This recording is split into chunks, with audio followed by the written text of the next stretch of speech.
Want to hear something funny? The 1996 anime Cowboy Bebop ran for just 26 episodes. One season. Not because it got cancelled, but because the creator of the show ended the story on his own terms, not wanting to commit to an endless run of creatively draining projects like Star Trek. The show's also maybe the most highly praised anime ever, and personally one of the most original TV shows I've ever seen. Now, I think artistically this is the best case scenario for a TV show. Tell your story, have it be good and original, then leave without milking it for 50 seasons as it goes bad. Recently, the show got a tasteless Hollywood live-action remake, with no motivation more obvious than a quick buck. This ran for one mediocre season, intended to make more, then got cancelled for low ratings and not enough viewership. Poetic fucking justice. I have a deep dislike for tasteless remakes. The long-form television and film market is oversaturated with so many cheap remakes and sequels, it can be hard to find something that feels truly original. There's a good reason why Cowboy Bebop got remade in 2021, and we're all still recommending this show from the 90s. The only person I can speak for is myself, and personally, Cowboy Bebop is one of the most original television shows I've ever seen. Whereas most great TV shows can be traced back to a few clear influences, Bebop takes from so many fucking places, it's almost as if it's creating a new genre onto itself. This is the tagline that the creator of the show, Shinichiro Watanabe, gave to his show. Variations on this can also be seen on the commercial bumpers and the electrifying intro, saying things like, "At last, they created a new genre itself. They are sick and tired of conventional fixed style jazz. Will play freely without fear of risky things, and they must create new dreams and films by breaking traditional styles." These are all just so fitting, because it seems that the entire creative process of Cowboy Bebop and the emerging structure of the show mirrors the same process and end result of jazz jam sessions.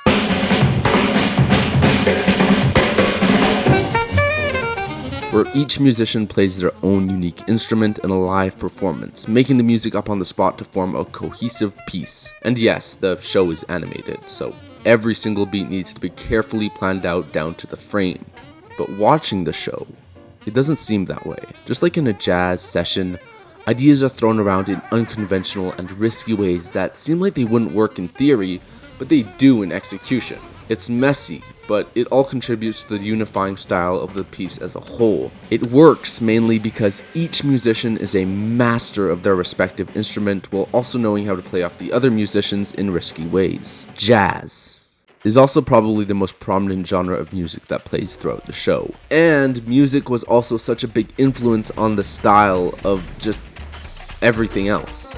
So this is a crazy meta statement about the creation of itself, from the structure to the character design, while also mirroring the musical style that's most prominent. So what we're going to do is we're going to take a look at some of these musicians who each contributed an essential part of Cowboy Bebop, and we're also going to dive into the many influences they stole from.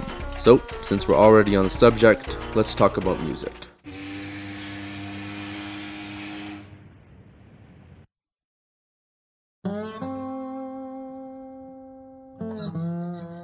Usually music is one of the last steps in the production of a show. According to Cowboy Bebop's composer Yoko Kanno, she started making the music before most of the characters, story, or animation had been finished. Because of this, you can see how her music could have influenced everything else, from the style to the subject matter. Each episode is called a session.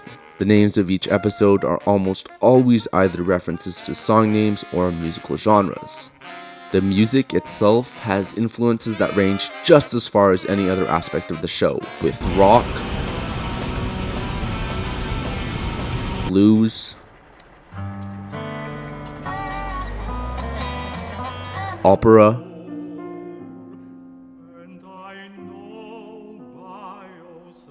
and of course jazz. Each piece complements and elevates whatever genre each individual episode chooses to delve into. My favorite example is probably the faux Ennio Morricone music for the Western parody episode Cowboy Funk.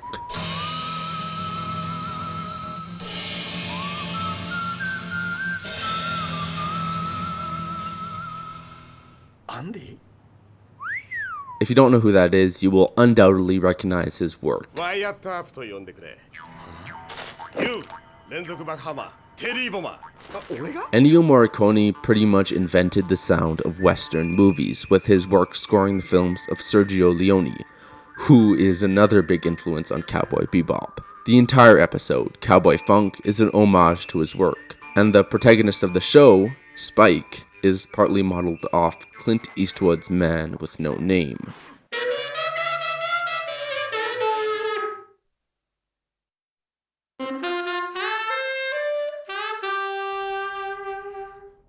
Spike himself was a character whose main basis for his creation was to embody the word cool. So his influences range from Bruce Lee, 大事なのは流れだ。力じゃない。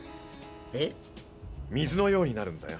Be formless, shapeless, like water. どんな形にもなれるし、ゆっくり流れることも激しく打つこともできる。 Now water can flow or it can crash. to Clint Eastwood in a number of films. Most of the characters are essentially genre archetypes. Spike is most clearly the lone cowboy in Western movies and the Eastern genre counterpart of a samurai, while Jet and Faye take their origins from Noir, the hard-boiled ex-cop turned detective, and the femme fatale.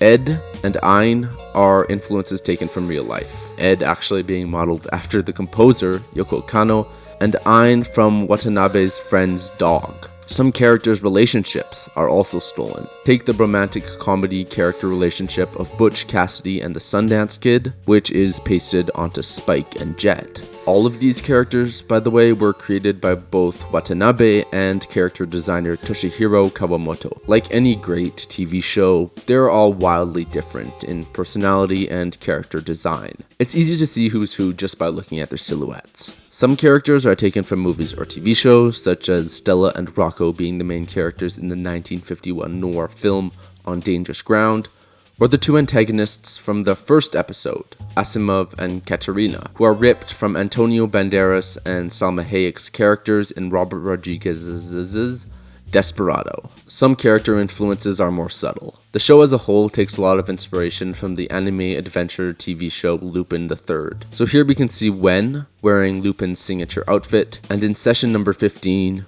we see Lupin's trademark car, a yellow 1957 Fiat 500.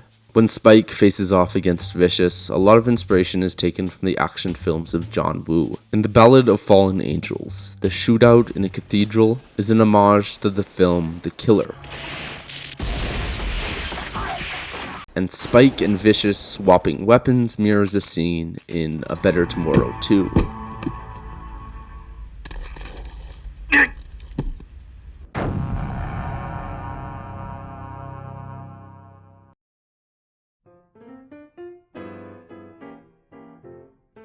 There are individual sessions that lean into unique genres, such as the Western parody we talked about earlier, or comedy episode Mushroom Samba, which also has homages to blaxploitation, but generally the show's a mishmash of three genres: Western, sci-fi, and noir. It's important to note that with any element of the show, they didn't just throw a bunch of influences together and expect it to work. You get the sense that it was all carefully thought out. For example, the show will never throw genres together that don't complement each other.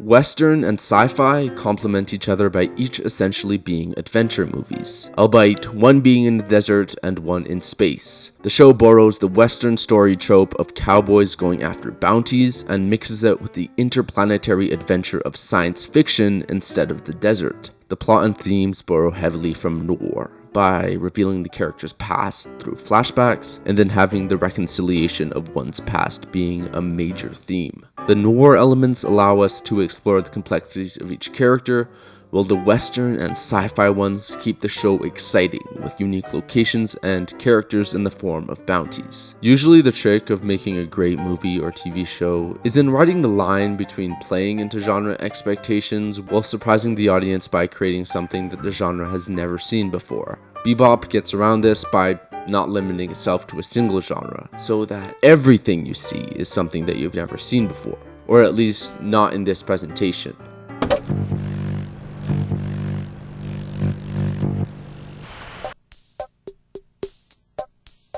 You could turn on an episode of Cowboy Bebop and it could be straight up horror, some noirish romance, or wacky comedy. What is guaranteed is quality and excitement. The writing is always impeccable, and there's always new elements taken from not so obvious influences, so each episode you enter will always be exciting. So that no matter if you've binged 20 episodes up to that point, or just turned on the TV and tuned in blind, you are guaranteed to see an exciting, self-contained story concealed in a longer narrative.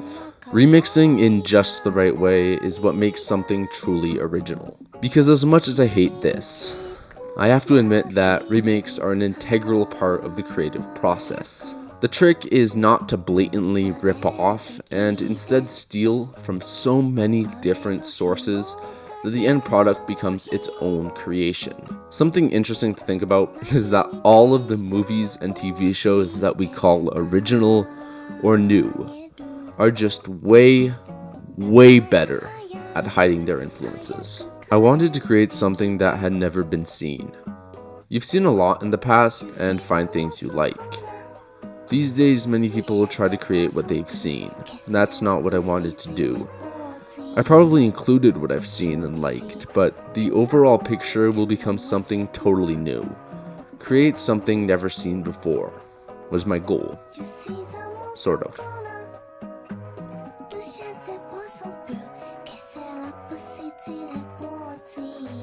Now this is the part where I tell you to like and subscribe.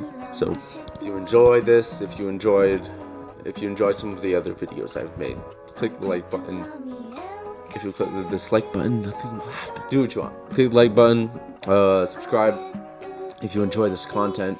I really love making it, and it would be a dream to be able to make more of this and have more time to make it. So if you like it, please show your support. And I love you guys. Anybody who's watching this, I love you. Thank you for watching, and goodbye.